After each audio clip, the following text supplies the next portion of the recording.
გამარჯობა მეგობრებო, გახურდა სოფლიო ჩემპიონატი. ფეხბურთის გულშემატკივრების აბსოლუტური უმრავლესობა ველოდებით ხოლმე აი 4 წელიწადში ერთხელ აი ამ დიად საფეხბურთო ფესტივალს, თუმცა ეხლა ჩვენთან რაშვაშიაო შეიძლება იკითხოთ, იმიტომ რომ ხშირად ეხლა ვინც გვისმენს უფრო მეტად გეოპოლიტიკურ საკითხებს განვიხილავთ ხოლმე, მაგრამ ფეხბურთი იმდენად მასობრივი სპორტია და იმდენად საყოველთაო შინაარსის მატარებელია, რომ შეუძლებელია რაიმე შეხება არ კონდეს და რაიმე კავშირი არ კონდეს თუნდაც გეოპოლიტიკასთან და თუნდაც პოლიტიკასთან და აი ჩვენი თემაც ეს არის. მათ შორის ჩვენ ნახეთ წინა სამუნდიალო პერიოდში ტრამპი როგორ პოზიორობდა FIFA-ს წარმომადგენლებთან, როგორ ცდილობდა რომ ეს სოფლიო ჩემპიონატი რაღაცნაირად ამერიკის ეპიცენტრიდან განეხილა და ფაქტობრივად აი როგორც სანამ ჩაწერას დავიწყებდით, საუბრობდით თეთრ სახლში გამართულ UFC-ს შეხვედრებზე და იქაც როგორც იმპერატორი, ესე იგი ხო, თავისი გლადიატორების ორთაბრძოლა მოაწყო. ზოგადად დამახასიათებელია, მოკლედ სპორტის მითვისება რაღაცნაირად პოლიტიკური ინსტრუმენტად გამოყენება. მოკლედ ჩვენი ეპიზოდის სტუმარია გიორგი მდივანი, რომელიც არაერთხელ ყოფილა ჩვენთან. როგორ მოგწონს პირველ რიგში ეს რაღაცა რამოდენიმე თამაშიაც გაიხსნა. ზოგადად ეხლა მისიც საინტერესო იყო ყველა ქვეყანამ თავისი გახსნის ცერემონია შემოგთავაზა, დატვირთული რაღაცნაირად ენდემური ადგილობრივი ელემენტები. მოგესალმები გიორგი, მივესალმები მაყურებელს. 4 წელიწადში ერთხელ ეს ისეთი მოვლენაა, რომ მთელი მსოფლიო ელოდება არა მარტო ფეხბურთის მოყვარულები, არამედ ის ხალხი, ვინც საერთოდ არც უყურებს ხოლმე ფეხბურთს, მაინც ისეთ გლობალურ მოვლენად ითვლება რა, რაც თავისი მასშტაბით ალბათ ოლიმპიადაზე პოპულარულიც არის, შეიძლება ითქვას. მე ზოგადად უფრო იმასაც ვემხრობი, რომ აი მსოფლიო ჩემპიონატები და ევროპის ჩემპიონატები უფრო მეტად აი საფეხბურთო კულტურის მქონე ქვეყნებში უნდა ჩატარდეს რა. მე არც შარშან არ მომეწონა, შარშან კი არა, წინა 4 წლის წინ არ მომეწონა ის ჩემპიონატი ყატარში ჩატარებული, არც აი ამ ჩემპიონატის დიდი, გეოგრაფიული მდებარეობის დიდი მოყვარული ვარ, იმიტომ რომ მექსიკა ყველაზე საფეხბურთო ქვეყანაა. თან არაერთხელ ჩატარებული ხო, ქვეყნებიდან, მაგრამ აი უშუალოდ იქედან გამომდინარე, რომ ძალიან დიდი სხვაობაა დროში. იქედან გამომდინარე, რომ ეხა შეერთებულ შტატებში საერთოდ არ არის ფეხბურთი ტოპ 3 სპორტშიც არ შედის, ხო? იქ თავისი დაიწყეს ეხა პოპულარიზაცია, ფეხბურთი აქვს ამერიკული, მაგათ გარდა არავინ არ თამაშობს, ხო? რაგბის მაგვარი როა, კალათბურთი, ბეისბოლი, ჰოკეი. და იქედან გამომდინარე, რომ თვითონ ინფრასტრუქტურაც არ არის მოწესრიგებული ამისთვის. იქედან გამომდინარე, რომ ძალიან ბევრი პრობლემები ქონდა სხვადასხვა ნაკრებების წარმომადგენლებიდან დაწყებული, მსაჯები დამთავრებული, ვიზის პრობლემები, განთავსება, იქ რაღაცა აგერ ინგლისის ნაკრები სადაც ვარჯიშობდა. ხო, რაღაც ამერიკაში სენეგალი ჩამოფრინდა თუ არა, იქვე შეამოწმეს. ხო, ხშირად ხდება ის სროლები და რაღაცა 9 კაცი დაიჭრა იქ ინგლისის სავარჯიშო ბაზა სადაც იყო და მე არ ვარ რა ამის მოყვარული, რომ აი ესეთ ქვეყნებში ჩატარდეს. უფრო ვემხრობი იმას თუ რა თქმა უნდა, უფრო სამხრეთ ამერიკულ ქვეყნებში ჩატარდეს, სადაც დიდი კულტურაა. ამდენი მსოფლიო ჩემპიონი ყავთ, ხო? ბრაზილია გინდა, არგენტინა გინდა, ურუგვაი გინდა. და რა თქმა უნდა, აი ესეთი ივენთები არის მართველი პოლიტიკური ელიტის და მართველი პოლიტიკური კლასის ერთგვარი product placement-ი, რომ ისინი ცდილობენ ამის მითვისებას, რომ აი ეს ჩაითვალონ საკუთარ აქტივში, ჯერ კიდე რა ვიცი მე 20 საუკუნის დასაწყისიდან და იქ ბერლინში ჩატარებული ოლიმპიადიდან დაწყებული დღემდე. განსაკუთრებით კიდე რაც უფრო ავტოკრატიულია, სხვადასხვა რეჟიმები მით უფრო მეტი სურვილი აქვთ, რომ მსგავსი რაღაცა ჩატარდეს. იმიტომ რომ ეს ხო ძალიან ძვირად ღირებული ორგანიზებაა, ხო, აი ეს რაც უფრო მეტი დრო გადის, უფრო და უფრო ისეთ კოლოსალურ თანხებთან არის დაკავშირებული, რომ აი ამ თანხები ძალიან დიდი საქმეების გაკეთება შეიძლება რა და ეს არის ერთჯერადი ღონისძიება კი იქ რაღაცა იქ სარესტორნო ბიზნესი იქ უძრავი ქონება რაღაც ხეირს ნახულობს, მაგრამ ეს არ არის განგრძობადი. ჯერ ხა იმიჯის იმიჯისთვისაც, ანუ პოლიტიკური იმიჯისთვისაც სასარგებლო ღონისძიება, როდესაც მთელი მსოფლიოს ყურადღება შენზე არის მიპყრობილი და მეორეა კიდე თვითონ ხასიათი მუნდიალის, რომ ნაკრებები რაღაცნაირად აი ქვეყნები ერთმანეთს ეჯიბრებიან და ეს ყოველთვის იწვევს ხოლმე რაღაცნაირად პოლიტიკურ ინტერესს, აი ისტორია ახსენე, ალბათ რაღაცნაირად ისტორიული პასაჟები საინტერესო იქნება, ხო? პირველი ეგეთი 1924-ში, ხო? აი ფაშისტურ იტალიაში ჩაატარეს ესეთ მუნდიალი და რა თქმა უნდა, ეხლა მუსოლინი ამას გამოიყენებდა კი არა, კადრები მაქვს ნანახი, ძველი რა თქმა უნდა და შავ-თეთრი და ფოტოები უფრო მეტად, სადაც აი ფაშისტური ელემენტებია თელ სტადიონზე და სამხედრო აღლუმის მსგავსი ორგანიზებით იყო ყველაფერი მოწყობილი და საინტერესო რა არის, რომ FIFA-ს ახასიათებს ზოგადად ეს პოლიტიკური ცეკვა ავტოკრატებთან. Ну, ხა მუსოლინი იმ პერიოდში შეიძლება ესე ღიად მაშინ არ იყო გაშავებული, იმიტომ რომ ეს პერიოდია, როდესაც მუსოლინი პირიქით მოსწონდათ ევროპაში და როცა ჩერჩილი ჩავიდა და ცოლს ჩაუტანა მუსოლინის პორტრეტი, ცოლი გახარებული იყო, ხო, ეს ცნობილი ფაქტია, იმიტომ რომ ის დეპრესიის პერიოდი იყო 30-იან წლების ევროპაში, უფრო მეტად ეს კრიზისია, როგორც პოლიტიკური, ისე ეკონომიკური და გამოვიდა ქარიზმატული ლიდერი, რომელმაც უცებ მოახერხა, რომ დაარაზმა თავის ქვეყანა, ეკონომიკური აღმავლობა დაიწყო, რაღაცნაირ იმპერიული დიდების დაბრუნების ცდელობა გააჩნდა და ღირსების დაბრუნების მომენტი იყო და ეხლა ასია თუ ისეა, ყოველ შემთხვევაში მაშინდელმა იტალიამ ჯუზეპე მიაცას თავარი მათი საფეხბურთო ღირსება,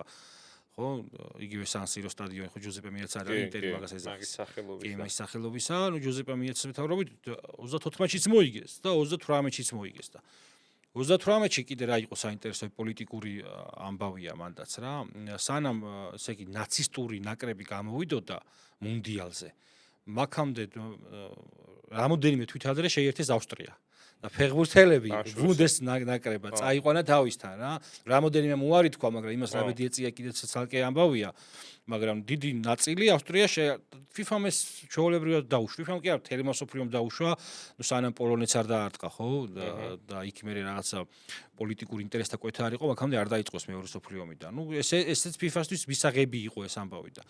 მანდაც 38-შიც უკვე ისევ იტალია მოიგო და მანდ არის ერთი ისტორიული კარგი მომენტი, რომ შესვენებაზე უნგრეთს მოუგეს, ხო, ფინალში, ხო, 34-ში ჩეხოსლოვაკიას, ხო, სიკვდილიან გამარჯვება რა და ეხლა შეიძლება ამ გადმოსახედიდან ეს რაღაცა შემართების ფრაზაა, მაგრამ მეორეს მხრივ ხა დუჩერო გიგზავნის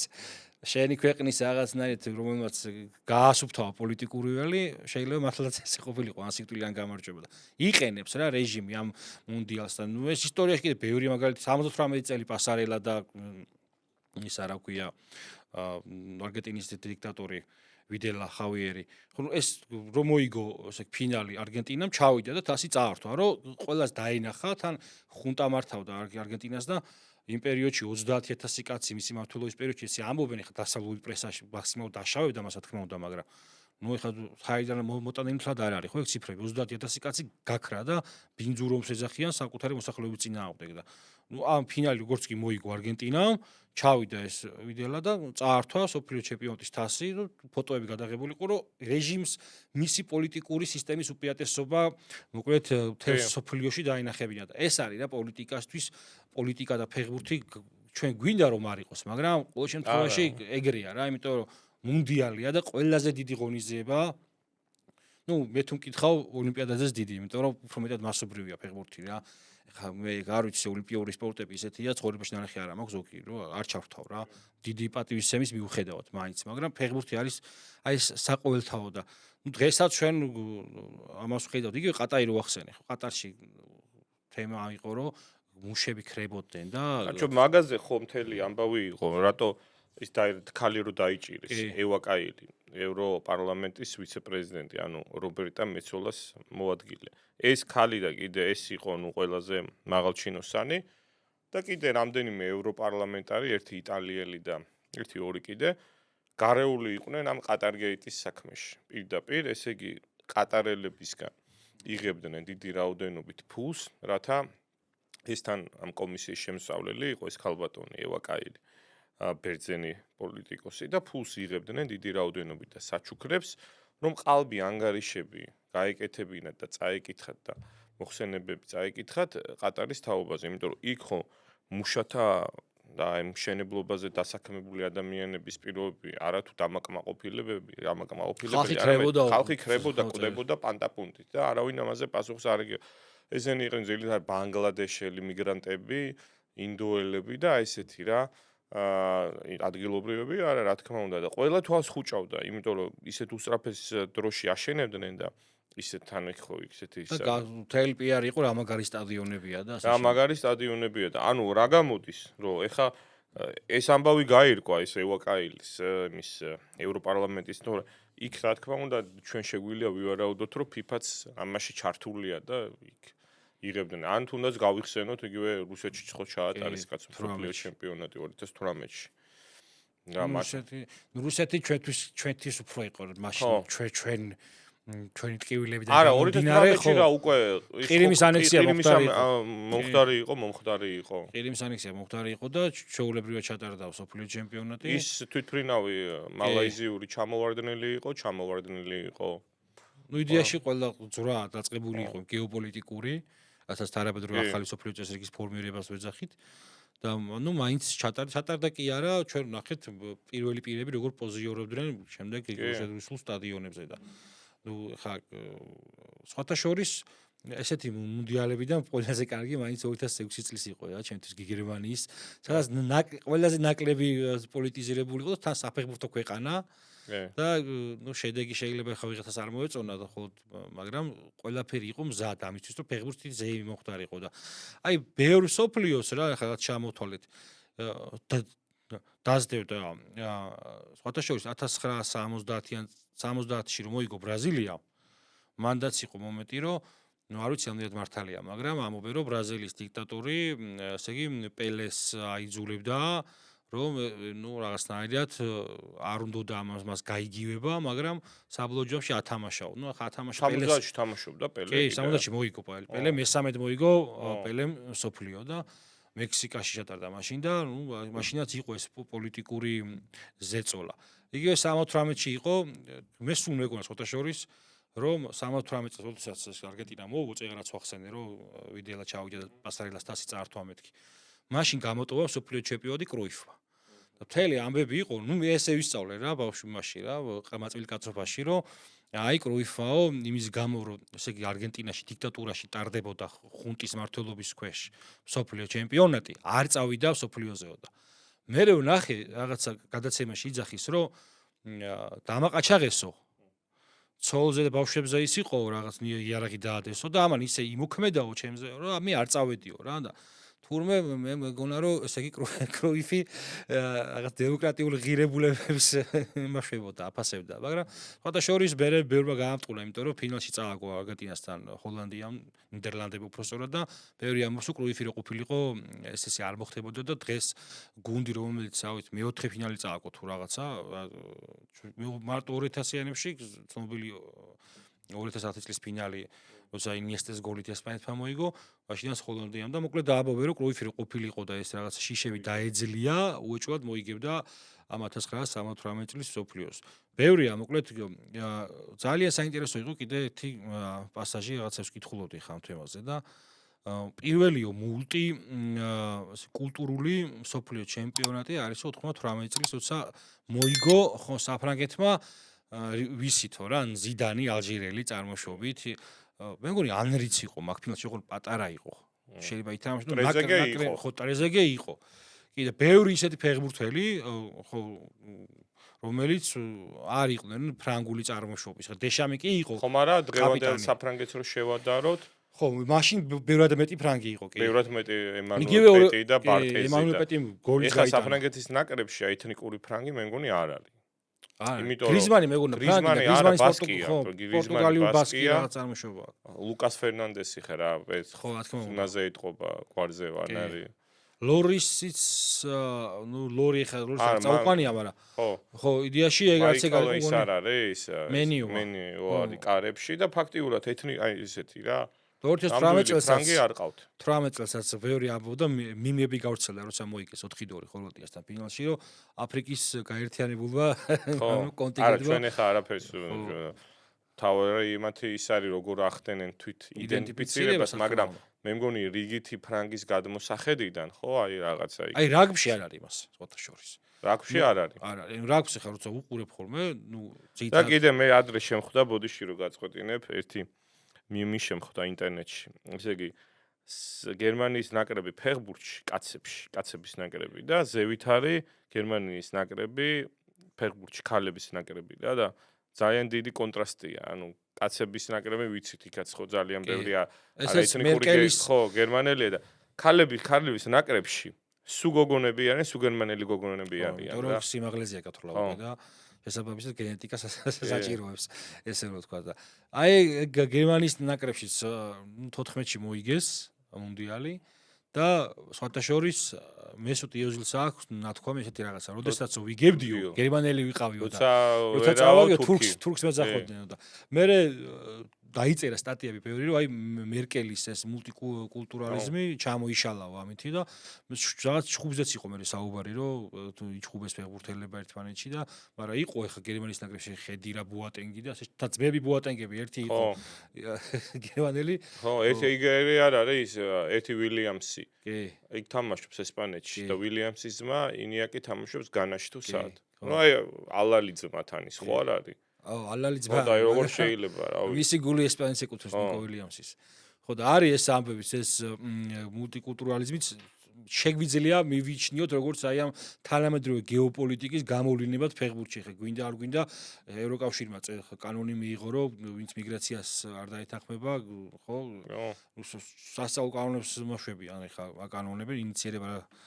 რაც მოხდა ამ ბოლო დროს და ჯარიმები შემოიღო და ასე შემდეგ და ну ძალით ну ესენი კაი გასაგებია რომ რაღაცნაირად ფიქრობენ რომ შეიძლება ესეთ ნაკრებებში უფრო მეტი შანსი ქონდეთ წარმატების და მეორეს მხრივ მაინც მე ვთვლი რომ შეიძლება კარგია რაღაც მომენტში მაგრამ მეორეს მხრივ ფეხბურთის სილამაზეს აი ეს მუნდიალის მომენტი რა არის თელი სოფლიოდან ტალანტები უნდა მოვიდნენ დავინახოთ და ამას კარგავთ რა და ხა ვინც მეც გადაიხდის იქ მერეთ ეთნიკურ იქ რაღაცნა შინაგანი მუხტიც იკარგება რა და ჩვენ ხშირად გვინახია ესეთი ნაკრებები რომლებიც ვარსკვლავებით არის გადაჭედილი და აი ამ გუნდურობის აი ამ იმის გამო რომ ის დროშა ფერი რაღაცა რაც ქვეყნიასთან დასოცირებას და აი ამ შეიძლება ბანალური მაგრამ პატრიოტულ შეგრძნებებს მოაქვს აი ეს ქრება იმიტომ რომ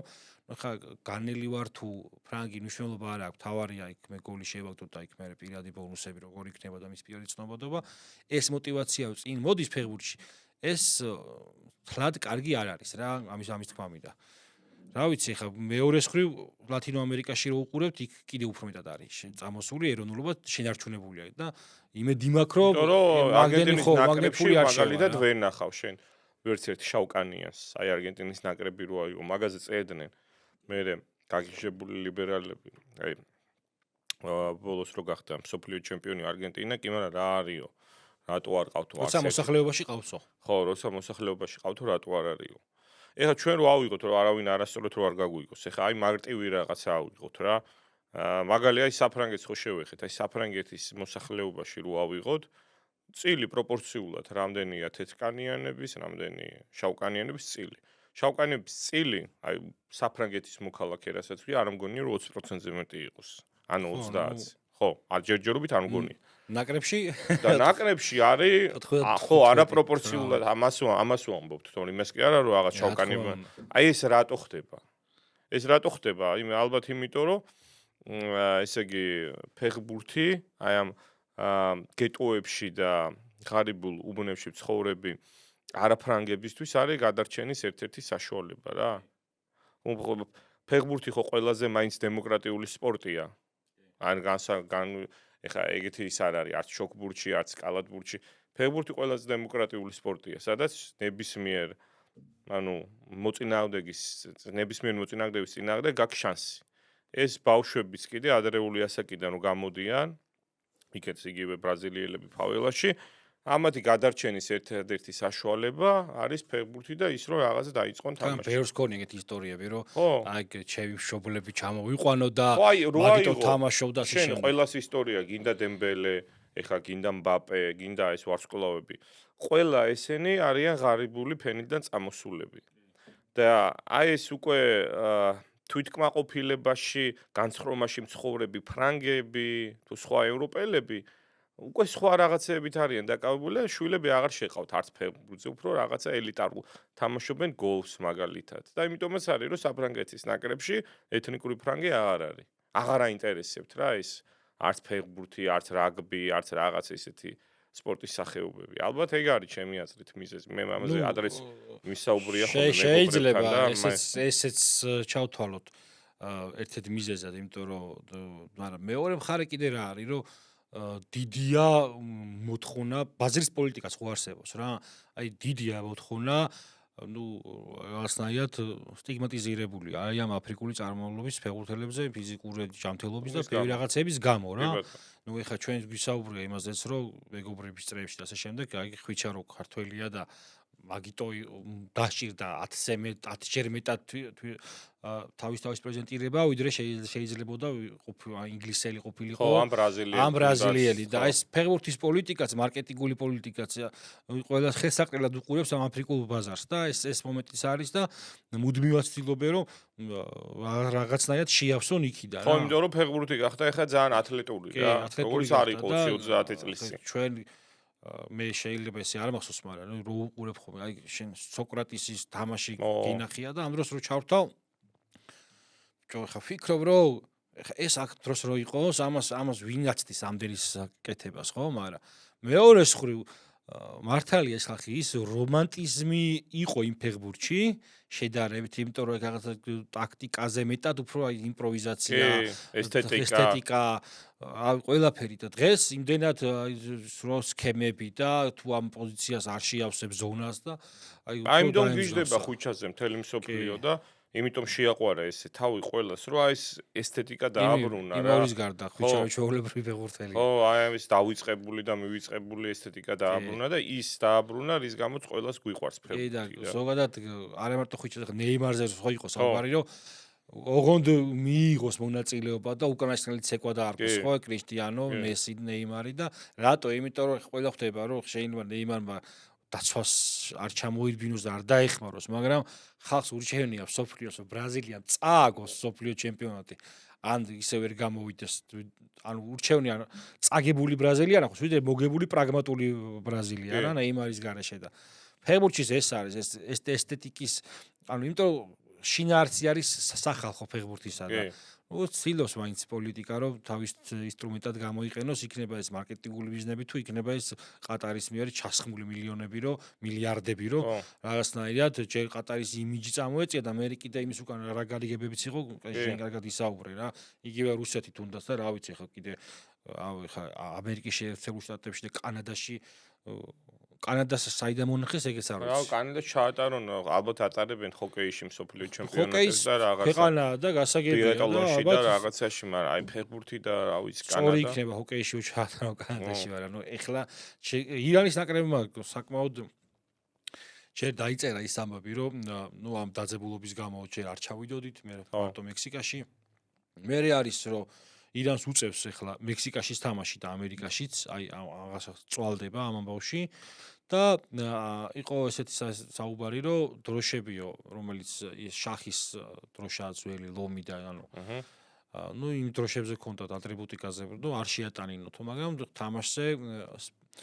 მედიამ სპეციალურად გააშუქა, რომ მრავალი 1000, არ ვიცი, ხალხი იყო, ვინც ანუ ირანის პროტესტის დროშა ააფრიალა და ესეც რაღაცნაირად დაგვაბრუნა იმ ძველ რა ამოდენიმე თვის წინ არსებულ კონფლიქტის არეალებში. ამათ ეხა ვერც FIFA დასჭის ამ ხალხს და ვერც ვერაფერი, თუმცა ეს პოლიტიკის ნიუანსი წარმოჩინდა და მანდაც ეხა არ ვიცი რამდენად ბუნებრივად მოხდა და ხელშეწყობი ფაქტორი ქონდა თუ არა ამას, მაგრამ ეს ირან-ამერიკის დაპირისპირება გვინდა არ გვინდა ლაითმოტივად მისდევს, ვითომ ეს იმ ფონზე რომ ეხლა დღეს გავრცელდა ამბავი რომ ხელშეკრულებას ხელი მოაწერესო. ხო, რამდენიმე დღეა მიდის მაგასაც შევეხოთ. მაგრამ რამდენიმე დღეა მიდის საუბარი რომ ფაქტიურად მზად არის 18 პუნქტიანი გეგმაო, აგერ ტრამპი ამბობდა სანამ კვირას UFC-ს ეს ივენთი ჩატარდებოდა თეთრ სახლში, რომ ჩემ დაბადების დღეს უნდა მოვაწეროთ ხელი, მაგრამ რაღაცა გადაიდო. მაგრამ იქეთ ირანული მხარეს ანალოგიური საჟღერებდა ოღონდ, რა თქმა უნდა, სხვადასხვა ინტერპრეტაციით ტრამპი ამბობს, რომ ირანელები მთხოვენ რომ ხელი მოვაწერო, ირანელები ამბობენ რომ ტრამპი თხოვს რომ ხელი მოვაწეროთო და პრინციპში ამისკენ მიდის ყველაფერი, მაგრამ იქში და ირანული დაძაბულობა იქაურობ რომ აი ხო, მაგრამ პუნქტებია რა, საინტერესო რომ ხა ის გავრცელდა რომ ქეში ჩაიტანესო 2 მილიარდზეა საუბარი, ხო მე მგონი რაღაც სანქციების გაუჩერებს, ანუ ამ შეთანხმების შედეგად რა და ამისათვის პირველი ესეთი ნაბიჯი ეს იყო რომ ყატარიდან და საუდიდან ქეში ჩაიტანეს 2 მილიარდი და ჰორმუზის სრუტე ღია იყო ომამდე ესე რომ შევხედოთ ცოტა ფეხბურთის გვერდით გადავდოთ, მაგრამ ეს კონფლიქტი მისდევს ამ ფეხბურთის სოფლიო ჩემპიონატს ხო და რა იყო ხო როგორ დაიწყო ჰორმუზის სრუტე ღია იყო ომამდე და ირანს ხელი მოწერილი ქონდა ობამასთან დადებული რომელზეც ტრამპი გამოვიდა ხელშეკრულების შედეგად რომ არანაირ ატომურ იარაღს არ შექმნიდა და ეხა ის გაუხდა შეერთებულ შტატებს სანატრელი 30 წელია ქმნის ეს ირანი და ვერ შექმნა ხო უნდა მიხვდეს ხო რაღაცნაირად ჯანსაღი გონება რომ ეს ინსტრუმენტია და მეტი არაფერი და დაუბრუნდა ყველაფერი ისევ ძველ ეტაპს ეს ნიშნავს თუ არა რომ ჩვენ ბევრჯერ ვახსენეთ მაგრამ მაინც დავაფიქსიროთ ნიშნავს თუ არა რომ ამერიკას ცდილობს ეხა რაღაც იქ UFC-ს ივენთი ჩაატარა ეხა ფეხბურთის სოფლიო ჩემპიონატია და პარალელურად იდება ისეთი ხელშეკრულებები რომელიც აი ომამდე გამოაძვრენს რა ხო არა ნიშნავს კი არა ეგ არის ანუ ის ობამას ხელშეკრულება ობამას რასაც აკრიტიკებდა ტრამპი და რაც არ მოწონდა ეხა გაუხდა სანატრელი თან ამხელა ფინანსური დანაკარგის და ზარალის შემდგომ იმიტომ რომ ფასები რო გაიქცა მთლიანად სოფლიოში ხო ენერგომატარებლებზე ნავთობზე ბენზინზე ფასები ანალოგიურად გაიზარდა ფასები ძალიან შეერთებულ შტატებში და ინფლაციამ გადააჭარბა ბაიდენის პრეზიდენტობის მაჩვენებელს და ინფლაცია და აი ფასებთან ბრძოლა იყო ტრამპის ერთ-ერთი მთავარი დაპირება სხვათა შორის თავიდან კარგად დასრულებდა თავიდანაც ცოტა უჭირდა მაგრამ პირველ პრეზიდენტობის ეს იყო ხო მე ვიძახი ახლა მეორე პრეზიდენტობისას აი რიგით ამერიკელებს რო კითხო დაჟე კვერცხის ფასებზე აპელირებდა რომ აი კვერცხის ფასები ძალიან ძვირია და ეს ძალიან მნიშვნელოვანი მომენტი იყო ამერიკელებში და მე იქ ხო ამ გალონებში ყიდიან ბენზინს 50-60-70%-ით გაიზარდა შეერთებულ შტატებში იქთან ხო დიდი დაშორებებია უფრო მეტს გადიან მანქანით და ეს ძალიან ისეთი ის აღმოჩნდა რა და დაარტყა მტკივნეული აღმოჩნდა მოქალაქეებისთვის და იმიტომ დაიწყო ამან ერთი თვეც არ იყო გასული ამ ირანის წინააღმდეგ დაწყებული ომის შემდეგ რომ ეგრევე დაიწყო საუბარი ხელშეკრულებაზე და სამშვიდობო გეგმაზე და უბრალოდ გაიწელა პრინციპში დღეს როგორი მესიჯი გავუვარდი რომ დამთავრდა იალისტება მე უკრაინის თემას უბრუნდებიო G7-ის შეხვედრა როცა იყო და შედაკიდებულად შეხვედრა ზელენსკისა და ტრამპ შორის ბოლო 5 თვის მანძილზე პირველად რა ეხლა რა ეხლა დაუბრუნდება ისევ აპელირებას აი ამ რუსეთ-უკრაინის დაჯექით ბიჭებო მოილაპარაკეთ ამბავს იმიტომ რომ გამოვიდა და ეს გამოსვლა გეოპოლიტიკურად მარტივად რო შევხედოთ და ძალიან ვარ ჩაორმოდე და ვისაც აინტერესებს სხვა გადაცემები ნახეთ ჩვენი ძველი ფაქტობრივად დაუთმო კადულაშინ ჩინეთს და შესაბამისად რთულ მოცემულობაშია და ალბათ ესეთი ივენთები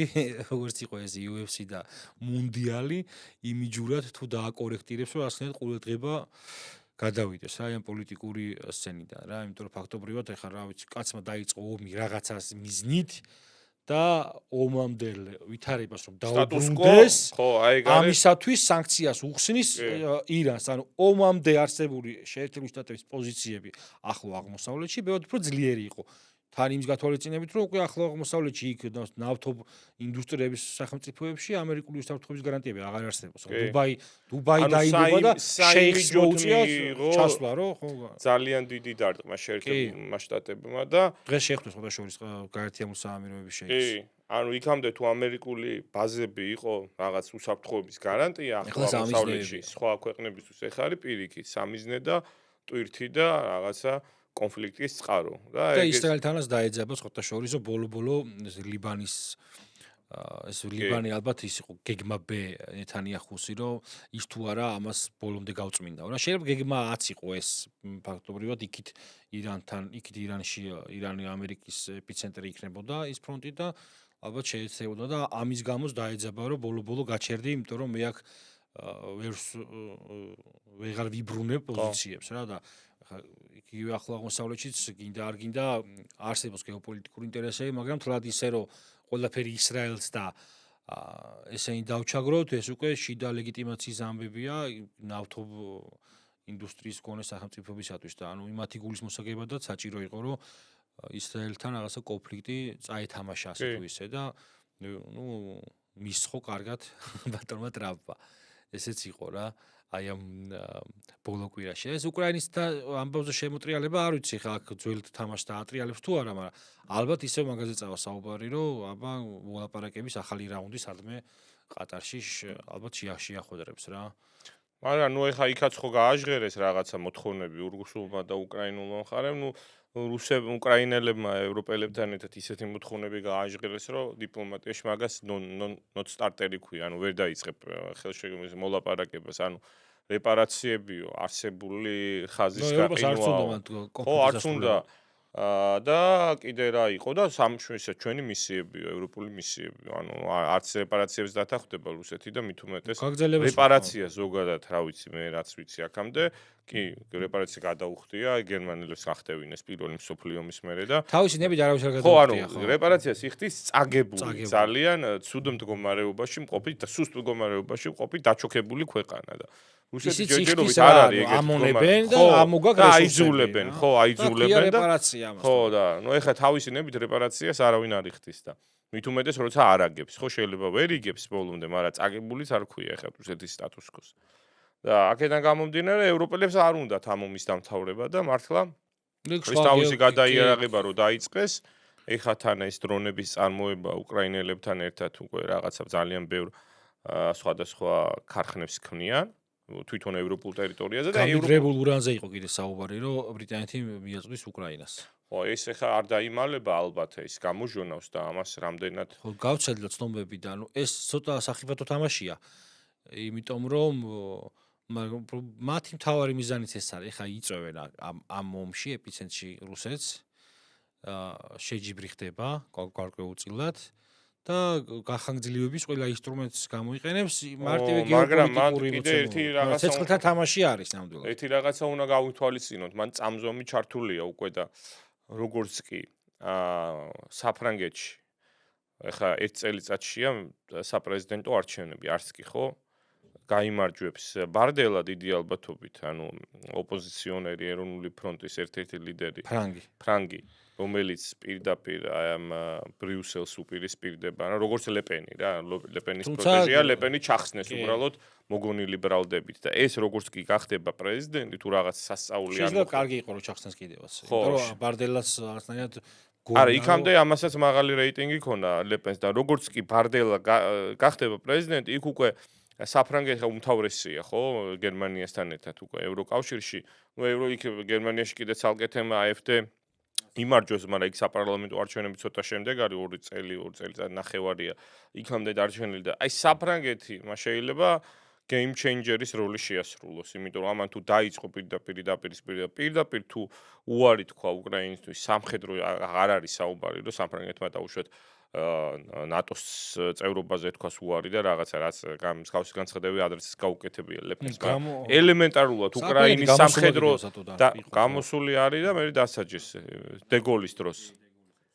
და უბრალოდ უკრაინას სამხედრო დახმარება რომ შეუწყვიტოს, აქ ბევრი რაღაცა შეიცვლება უკვე რა და ამიტომაც ესენი ცდილობენ რომ აი ამ ერთ წელიწადში თუმცა მთავარი არის რომ ანუ ნებისმიერი მოლაპარაკების ზოგადად ეს არის ანიბანი კონფლიქტის მოლაპარაკების მაგიდაზე ერთია მედიაში ასამბობენ და რას ყიდიან პოლიტიკოსები და მეორე არის თუ მართლა სურთ ხომ ამ კონფლიქტის დარეგულირება უნდა იყოს გათვალისწინებული აუცილებლად ომხრივი ინტერესები. წინამდე შემთხვევაში უნდა დაამარცხო მოწინააღმდეგე და რეპარაციები გადაახტევინო. სხვა ყველაფერი ეს არის რაღაცნაირი მოდელირებული ცირკი და რა მიზანს ემსახურება ეს მოდელირებული ცირკი, ამის კონტექსტების გაანალიზება მე უკვე ვინ როგორი გადამოსახედიდან შეხედავს რა და ამ მოდელში შენ კაპიტულაცია ეს უფრო წარმოუდგენელია და ალბათ აღიზიანებენ კიდევაც რაღაცნაირად ცდილობენ რომ გაგრძელდეს ეს კონფლიქტი. კი, არა, პირდაპირ ამბობენ კიდევაც ეხა ხო არ მალავენ მაგას, რომ აი ჩვენ გვირჩევნია რომ უკრაინელებმა იომონ, მან მოხდეს დაბმა რუსების შევიტანოთ და ჩვენი მოსახლეობა არ დაიღუპოს თორე ახლა. აი მოდი ერთ თეორიას შემოგთავაზებ რა, მე გაჟღერებული მაქვს და შენ დამეთანხმები თუ არა. ზოგადად ევროპაში რომ მშვიდობა იყოს, მოდი სხვა თავი დავანებოთ ჩინეთ ამერიკის თემას, მუშაობდა რამოდენიმე მოდელი. ერთი ევროპა იყო თვითონ კოლონიალისტური იმპერია, ანუ თვითონ ქმნიდა სოფლიო დღის წესრიგს და მეორე რა მუშაობდა ცივი ომის პერიოდი, ხო? ანუ როდის იდგა რაღაცნა სტაბილური გარემო, როცა გაყოფილი იყო, ანუ ბიპოლარული სისტემა იყო. ეხლა რომ დაბრუნდეს ამ ევროპულ უსაფრთხოებაში რუსეთი ამ პოზიციებით. ეგ ნიშნავს რომ თუ ამერიკა როგორც ვიცით უარი თქვა ევროპის უსაფრთხოების გარანტიებზე და ცდილობს მაქსიმალურად გამოვიდეს, აღარ იყოს ეს ევროპული კეთილდღეობის შემოქმედი თავისი სამხედრო დახმარებით. ნუ რჩება მარტო, ხო, აი ამ დიდი რაღაცნაირად უხეში ძალის წინაშე, რასაც ქვია რუსეთი. ამ შემთხვევაში ხა რუსეთის გარეშე ჩამოაყალიბა ევროპული უსაფრთხოება შეუძლებელია, ხო? ვერ გარიყავ რაღაც აგრესიულ დიდ ძლიერ მეზობელს და იმიტომ რომ ის თავისთავად ამას აღიქვავს როგორც საფრთხეთ, ხო? და აქ რომ მშვიდობა იყოს, რუსეთი უნდა მოიწვიო ამ აგიდაზე რა და იქ რუსეთის დაჯდომა ნიშნავს იმას, რომ ფაქტობრივად ეს ანგლიკანური ძველი იმპერია, რომელიც ცდილობდა რომ ძალთა ბალანსი დაეცვა ევროპაში კონტინენტზე და ამით შეინარჩუნებინა ძალები, ნუ ფაქტობრივად ამ მომენტში წამგემიან პოზიციაშია რა. და ამიტომ ანუ არ დათანხმდებიან რა, თუნდაც უკრაინაში ვიღაც ძალები მოვიდნენ და თქვა რომ იცი რა, მოდი ხელმშვიდობა ხელშეკრულებას ხელი მოვაწეროთ, რაღაცნაირად დავდაგდეთ. არ გააჩერებენ ამას. იმიტომაც იყო რომ ყველა მოლაპარაკების მერე, ოდესაც აი თუ გახსოვთ ტრამპმა, ოდესაც 18 პუნქტი იყო, მე რაღაც 22 იყო. კი, მე 34. მერე იყო და ამ დროს რა ხდებოდა? უკრაინაში სულ იყო კორუფციული სკანდალები, წამოუწევდა თავისი ანტიკორუფციული ბიუროც, რომელსაც ამერიკელები აკონტროლებენ და რა ქვია, ზელენსკი სად მიდიოდა ბრიტანეთში, საფრანგეთში ევროპელებთან და იკრავდა კოალიციას, იმიტომ რომ იმათი ხა მე არ წავალ იმ კონსპირაციებში deep state და რაღაცები ეს კიდე სხვა შეიძლება მაგრამ ამ პრაგმატული გამოსახედიდან ევროპის გეოპოლიტიკის გამოსახედიდან ეს უათი იკვეთება რა რუსეთის დაბრუნება უსაფრთხოებაში ვლადივოსტოკიდან ლისაბონამდე ხო მაგას ნიშნავს რა და ამიტომ ცდილობენ რომ იქ გაჭედონ რაღაცნაირად და ნუ არ ვიცი მომავალში ბალტიისპირეთმა პირველმა პირდაპირ თქვეს ეგ რას ვთქვი ეგ ფრაზა რომ შემდეგი სამიზნე იქნება ბალტიისპირეთი და ამიტომ ჯობია ომი იყოს უკრაინაში. ხო და დიდხანს ამას იგივე აქ ნათქვამი დანიის პრემიერ-მინისტრ მეტე ფრედერიკსენს იგივე აქ ნათქვამი სხვადასხვა დროს მაკრონს რომ თავიდან რომ დაიწყო ეს სამშვიდობო მოლაპარაკებები გვეშინოდა რომ ძალიან სწრაფი ზავისთვის არ მოეწერათ ხელი. თავის სიტყვებია და ვიღე ბევრს აქ ბალტიისპირელებიდან თითქმის ყველა საგარეო საქმეთა მინისტრს აქვს ეგეთი რაღაცეები ნათქვამი და ესე იგი საინტერესო თეორიაა მაგრამ ხო ანუ ევროკავშირი და ევროპა მაშინ ნუ ეხლა იმას რომ თავი დავანებოთ რა აი რუხას რო ჩავხედოთ და რო ავიღოთ ქრისტეშობიდან რაღაცაზე, რა ვიცი, 3 მილიონი წელს, აი უხსოვარი დროიდან დღემდე რო ავიღოთ, არის კიდევაც ინტერნეტში ეგეთი რუქა და აი საომარი მოქმედებების ინტენსივობა რა, მსოფლიოს სხვადასხვა წერტილში. ანუ ევროპა არის აი შეუდარებელი ამ ხრივ, ანუ ყველა ომების 80% მიდიოდა ევროპის ტერიტორიაზე რა. აი რო შევადარო და ეს რუქა არის, სადაც ეს ინტენსივობა ნაჩვენები. ნუ ეხლა ევროკავშირი რო შეიქმნა, ეს არის ერთგვარი ნახევრად მითი, რომ აი იმისთვის შეიქმნა, რომ მშვიდობა და კეთილდღეობა ყოფილიყო, მაგრამ თათ ეგრეც არ არის იქ ევროკავშირის შექმნის თავარი მომენტი იყო ის, რომ რკინის და ალუმინის ესე იგი მსხვილი კაპიტალი გაერთიანდა, რომ ქონოდათ მონოპოლიური ბაზარი. რა თქმა უნდა, მშვიდობას უნდათ და მშვიდობის გარეშე ვერ განვითარდებოდა ხო ევროკავშირი და ეს მშვიდობა დადგა, ნუ არ დადგა ბოლომდე როგორც ისე ამბობენ, იმიტომ რომ იქ ბევრი დღემდე 1.15 სხვადასხვა კონფლიქტია. ყველაზე დიდი სერბეთში, იქ რა ვიცი, იქ ბრიტანეთში, ირლანდიელებს და ინგლისელებს შორის, იქ ნუ ბევრია რა, პატარ-პატარა. მაგრამ მშვიდობამაც დაისადგურა, მაგრამ ისე ერთი რაღაცა უნდა გავითვალისწინოთ, ანუ ევროკავშირის აქციების ფასი, პოლიტიკური აქციების ფასი, ისევე როგორც დაუშვათ სამხრეთ კორეის, იაპონიის, იზრდებოდა მაშინ, როცა იყო ორი დაპირისპირებული ბლოკი ცივი ომის დროს, რაც შენ თქვი, შეერთებულ შტატებსა და საბჭოთა კავშირის შორის, რომელიც ისე კვალდაკვალ ერთმანეთის ფაქტიურად ბევრ რაღაცაში თანაბრად მიდიოდნენ. და ამერიკელები აქ ყველაფერს აკეთებდნენ იმისთვის, რომ ევროპელებს ქონოდათ ეს კომფორტი, ქონოდათ შესაბამისად აი საყოველთაო ამერიკელები ამას არ აფინანსებდნენ, რა თქმა უნდა. ამ social welfare states ევროპელებისას, მაგრამ ყველა უფრო მეტად ეხმარებოდნენ ევროპელებს. მაგრამ საბჭოთა კავშირი დაიშალა. საბჭოთა კავშირის დაშლის მერე რაც მოხდა ვიცით ყველა გაფართოება ხო ყველა ამას ეგონა რომ всё როგორც იმ საგნიშნავს უკუიამა რომ ეს იყო ლიბერალური დემოკრატიის გამარჯვება და კაცობრიობის ისტორიის დასასრული მე აღმოჩნდა რომ ესე არ ყოფილა და ეხლა რა ხდება ეხლა ევროკავშირს უწევს თავის თავდაცვაზე ზრუნვა დამოუკიდებლად ანუ ევროკავშირს ჰქონდა რეალურად სუვერენიტეტი ნახევრად შაბარებული ამერიკელებისთვის იმიტომ რომ დათმობილი ჰქონდა საკუთარი ქვეყნის ანუ 50000 ამერიკელი ჯარისკაცი რო ყავს ხე გერმანიაში რა ვიცი დამოუკიდებელი ქვეყანა რამშტაინის ბაზა რო გაქვს დამოუკიდებელი ქვეყანა ხა რა ვიცი გერმანელებს უნდა ვკითხოთ ალბათ და შესაბამისად ეს ჰქონდა ესე ვთქვათ გარე იმაზე თავდაცვის საკუთარი თავდაცვა გადაცემული ჰქონდა ამერიკელებს აუთსორსინგზე ჰქონდა აი რაც ბიზნესში გამოიყენება ეს ტერმინი ეხა უწევს ისეთ რეალობაში დაბრუნება რომ თვითონ უნდა აიღოს ამ თავის თავდაცვაზე ზრუნვა მაგრამ მეორე მომენტიც არის რა ევროპელებს ეხლა ჩემი დაცვა არ ჭირდებათ და მაგრამ ეს ევროპელები ხო თვითონ საკუთრივ არანაირ ომებს არ იწყებდნენ რა ბოლო პერიოდის განმავლობაში ანუ ამერიკელები იწყებდნენ ომებს ნატოს მისიის ფარგლებში თუ არა ნატოს მისიის ეს ევროპელი ჯარისკაცებიც მიყვებოდნენ ამას ეუნეოდა სხვათა შორის ეხლა მიუნხენის კონფერენციაზე კაია კალასი ამერიკელებს რუბიო და ვიღაცები ისხდნენ რომ აი თქვენო ხო გჭირდებათ მოკავშირეები ჩვენ ხო ყველგან მოყვებითო თქვენ ომებს იწყებთო მე მიდიან ჩვენი ჯარისკაცები კვდებიან ანუ დამამცირებელი ტონით ეუნეოდა რა საკუთარი თავის დამცირებას ახდენდა ხო და შესაბამისად ევროპელებს რეალურად არც უნდა არც ეხა საღად მოაზროვნე ევროპელები ხვდებიან ამას რომ ეხა რუსეთი არაპირებს რა ქვია ესპანეთის თავს დაესხას იტალიას და გერმანიას და ბალტიისპირეთსაც არ და ანუ რა თქმა უნდა შანსი არის ყოველთვის მაგრამ ამის არანაირი 20%-საც და 30%-საც არ აღწევს ამის ალბათობა ევროპელებისთვის ეხა ევროპელები მიჩვეულები არიან რას აი საყოველთაო კეთილდღეობის სახელმწიფოს იმას რომ ხარისხიანი განათლება, ჯანდაცვა, იქ სკოლები, საჯარო ინფრასტრუქტურა და ასე შემდეგ. ეხლა ამ ყველაფერზე უარის თქმა უწევთ. ანუ ის რაც იყო რაღაცა ევროპული მომხიბვლელობის მთავარი მომენტი, ამაზე უარის თქმა უწევთ და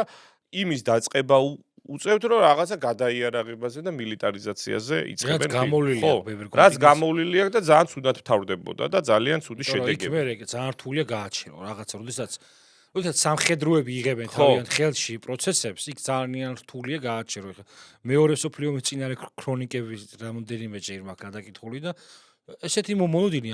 არ იყო მაშინ ხალხში რომ მსოფლიო ომი დაიწყებოდა. უბრალოდ რაღაცნაირად უცებ და გაიგვიძეს ერთ დღეს ევროპამ და დაინახა რომ მიდიოდა ომი ყველას წინააღმდეგ და საბოლოო ჯამში ეს კაცობრიობას როგორ დაუჯდა ეს ვიცით ხო მილიონობით და აქაც ძალიან სახიფათო თამაშები შეიძლება გავითარდეს ახლა ჭკუა და ჰუმანიზმი და აქ არ არის, როდესაც იმპერიებზეა საუბარი და კი რუსეთი იმპერია და ეს მარტივი ამბავი უნდა იყოს, ხო, აღსაქმებლად რა. კი. და აი ეხა შეიძლება ისეთი დღე დადგეს ან რაღაცა 2-3-4 წელიწადში, რომ დასხდნენ მართლა ევროპელები რუსებთან ერთად და დაიწყონ რაღაცა მე ამას არ გამოვრიცხავ, იმიტომ რომ თუ გერმანიის კანცლერი გახდა ალისა ვაიდერლი, თუ საფრანგეთის პრეზიდენტი გახდა ბარდელა, თუ ბრიტანეთის პრემიერი გახდა ფარაჯი, რისი მაშინ პროგნოზის გაკეთებაც შეგვიძლია. პედრო სანჩესი ამას მოთმინებით დაელოდება. ხო, პედრო სანჩესი მოთმინებით დაელოდება და ისედაც ერთ-ერთი პოლიტიკოსია, რომელიც არ აყვა ევროკავშირს ამ მილიტარიზაციას, არც სამხედრო ხარჯები გაზარდა, არც არაფერი. და არც ამერიკელებს ავანტურას აღმოსავლეთში. არ ვიცით იქ უკვე რა შეიძლება, ანუ შეგახსენებთ რომ საბოლოო ჯამში ევროკავშირში იყო, ევროპარლამენტში იყო დაჟე ესა რუსეთი ნატოს ისა რა, ევროკომისიაშიც ჰქონდა რუსეთი ნატოს ის ჰქონდათ, რა ქვია, ჯგუფი, ხო. ისე როგორც ნატოშიც იყო ადრე. და აქედან გამომდინარე ჩვენ არაფერი არ უნდა გაგვიკვირდეს. არა, საბოლოო ჯამში მშვიდობა თუ დადგება, მასე შეიძლება მხოლოდ რაღაც ინტერესების გათვალისწინება და სამართლიანი ფასი ხა მეორეს ხრივ არც ის არ იყო მისაღები ბუნებრივია ხა 22 პუნქტი რომ გაავრცელეს უკრაინის კაპიტულაციას იშტოდა და მაგაზე არც ერთი კაი დავალებოთ პოლიტიკურ კლასს მე რომ მეომარი ვარ ვიბძვი და მოუტრიალდები და ამას ემაწერინებ ხელს და მაშინ რაღაცე ამაღებინე იარაღი ის მე დაუტრიალდება საკუთარ ქვეყანას გაბრაზებული ყველაზე და ეგეთ ქვეყნებში მოდის ხოლმე მე ახალი ავტოკრატიები ძალები რომლებიც ახალ ომებს იწყებენ სამართლიანობის აღდგენისათვის და ნუ შვიდობა ნიშნავს იმას რომ რაღაცნაირად ორმხრივად ყველაზე მორგებული პრაგმატული მოსვისი უნდა იყოს ხო რაღაც მაგრამ ეს არ ჩანს რა აი ეს ამაზე მინდა ხო ჯერჯერობით არ ჩანს ჯერჯერობით არ ჩანს აქ იმაზე ეჯიბრებიან ვინ უფრო შორს დაბომბავს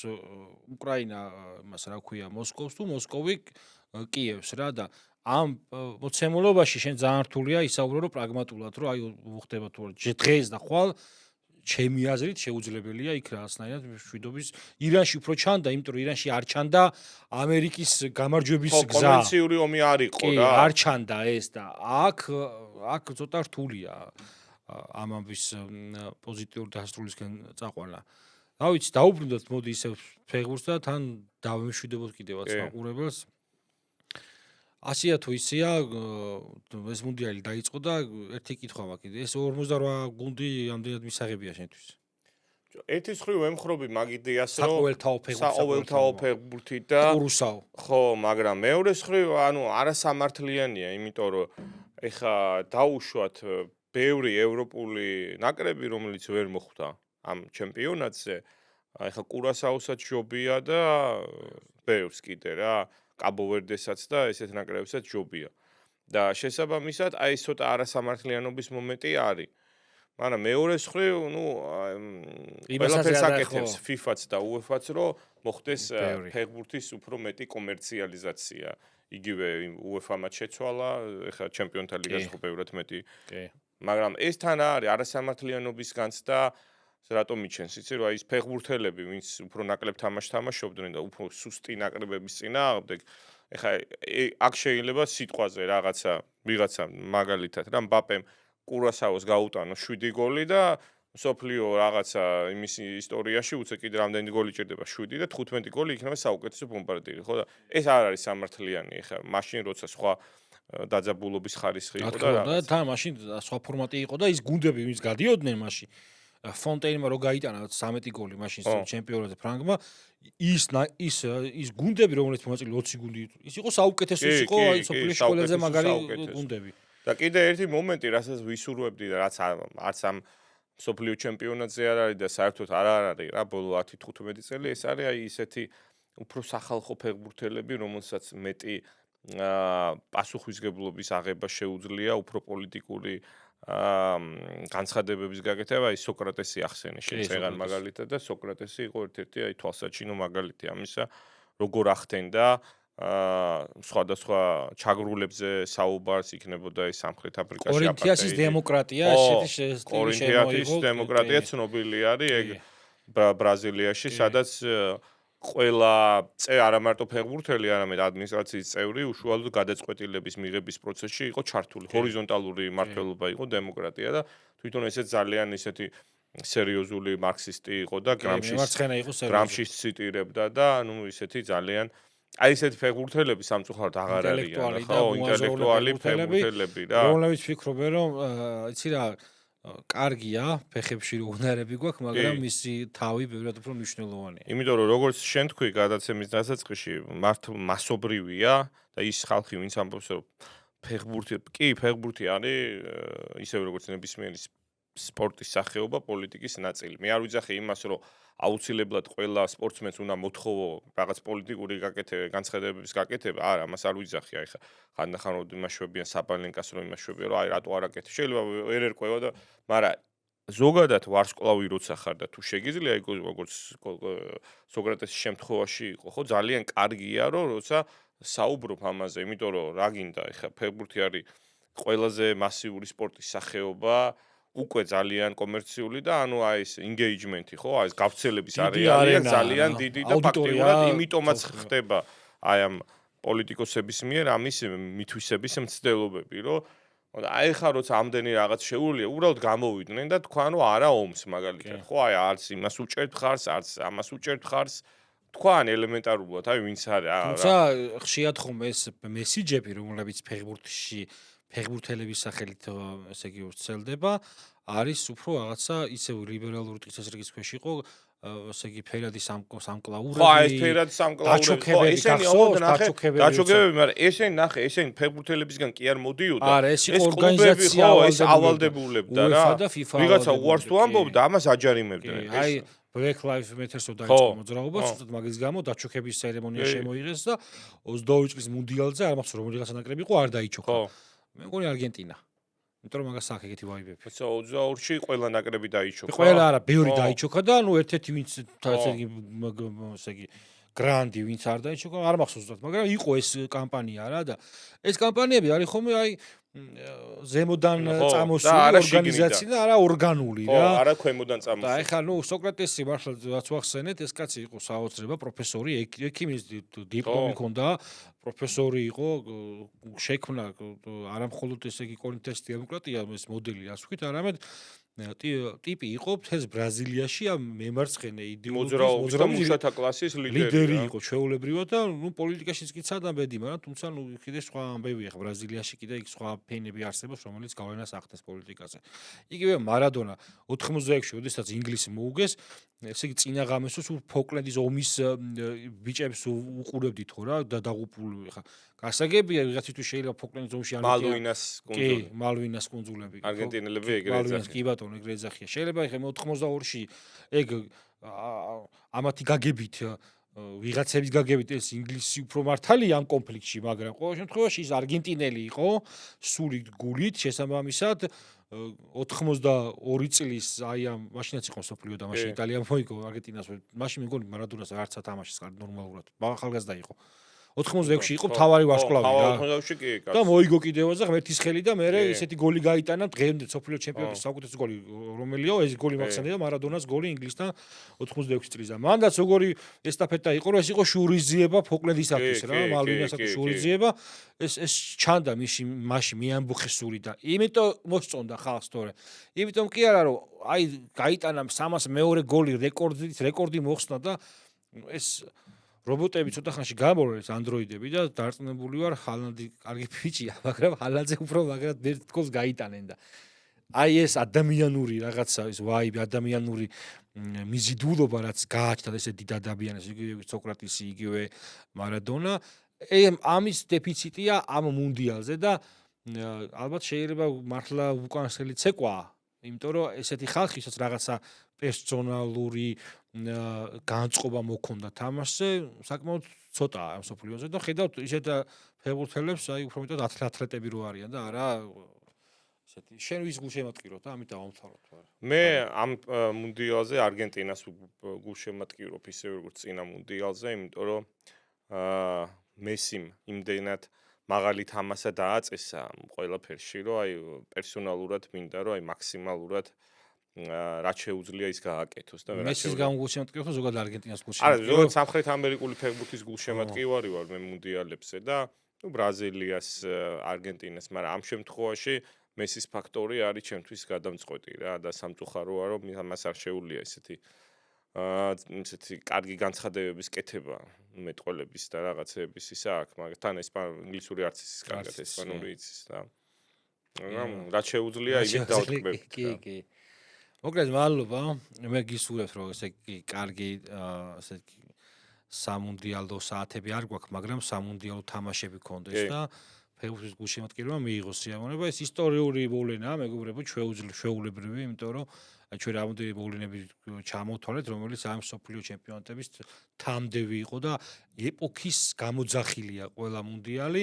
ესეც იქნება აი ამ ეპოქის გამოძახილი მუნდიალი, რომლის დროსაც მიმდინარეობდა იქ ირან-ამერიკის ომი, მიმდინარეობს უკრაინის ომი, იცვლება სოფლიო პოლიტიკა და ეს ყველაფერი ასახულია მეტნაკლებად მაინც აი ამ სოფლიო ჩემპიონატზე. მოკლედ, კარგ საღამოს გისურვებთ და კარგ, ესე იგი, სოფლიო ჩემპიონატის საღამოებს მრავალს. ზოგი გამთენიისას არის, მაგრამ მაინც ჩვენ ესე მოიხსენიოთ. მადლობა ყურადღებისათვის. მადლობა.